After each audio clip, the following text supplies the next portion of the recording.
चलिए दोस्तों, बात करते हैं एक और नए क्वेश्चन के बारे में। इस क्वेश्चन में एग्जामिनर ने कहा कीमत में 20% की कमी के बाद एक खरीदार 50 रुपए में 1 दर्जन से अधिक आम खरीदता है, तो प्रति दर्जन आमों की घटी हुई कीमत क्या होगी? ये एग्जामिनर ने मुझसे पूछा है। तो जब भी इस प्रकार का क्वेश्चन आएगा, या तो कीमत घटने के लिए बोलेगा या बढ़ने के लिए बोलेगा, और आपको अमाउंट दिया होगा, उस अमाउंट में क्वांटिटी कम या ज्यादा करने के लिए बोलेगा। तो कुछ नहीं करना, अगर आप डायरेक्ट आंसर निकालना चाहते हैं तो जो अमाउंट दे रखा है उसका आप गिवन परसेंटेज निकाल दो पहले। जैसे 50 इंटू में आप 20 निकाल दीजिए, ये कितना आ जाएगा आपका 10। और फिर जो कीमत, जो क्वांटिटी घटी है बढ़ी है, उससे डिवाइड कर दीजिए। यहाँ पे 1 दर्जन से बढ़ी है तो 1 दर्जन से डिवाइड करेंगे तो उसकी नई कीमत आ जाएगी आपकी 10 रुपये। डायरेक्ट हमेशा ऐसे ही करना है।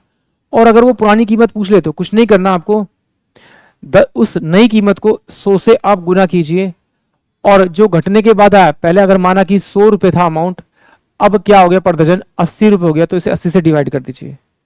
तो सोल्व करेंगे आपका, तो ये 12.5 ये इसकी कीमत आ जाएगी रुपए पुराने वाली। चलिए अब इसको सॉल्व करते हैं, एक बार समझते हैं। एग्जामिनर ने कहा कि भाई 100 रुपये पर दर्जन पहले कीमत थी आम की, अब क्या हुआ 20% की उसमें कमी हो गई, तो कीमत कितनी होगी 80 रुपये पर दर्जन होगी। जो कीमत घटी यानी 20% की कमी हुई, उसके कारण उसने 50 रुपये में 1 दर्जन अधिक खरीद लिए। तो इसका मतलब जैसे मान लीजिए पहले वो 50 रुपये में 1 दर्जन खरीदा था जब 100 रुपये कीमत थी, और जब कीमत कम हुई तो उसे X दर्जन तो मिला, प्लस में उसे Y दर्जन और फालतू मिला। तो ये Y दर्जन जो होगा वो इस अमाउंट के 20% के बराबर होगा। तो सिंपल सी बात है, ये कितना मेरे को 50 दे रखा है, इस 50 का अगर मैं 20% निकालूंगा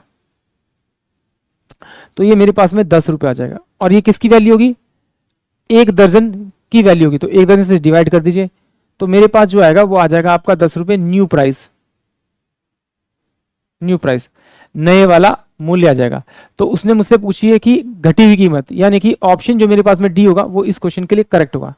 बट अगर एग्जामिनर मुझसे पूछ लेता पुरानी वाली कीमत, तो कुछ नहीं करना, नए वाली कीमत को ये जो आपने 100 माना, इस 100 से यहाँ मल्टीप्लाई कीजिए और इस 80 से आप यहाँ डिवाइड कर दीजिए, तो ये आ जाएगा 12.5 रुपये।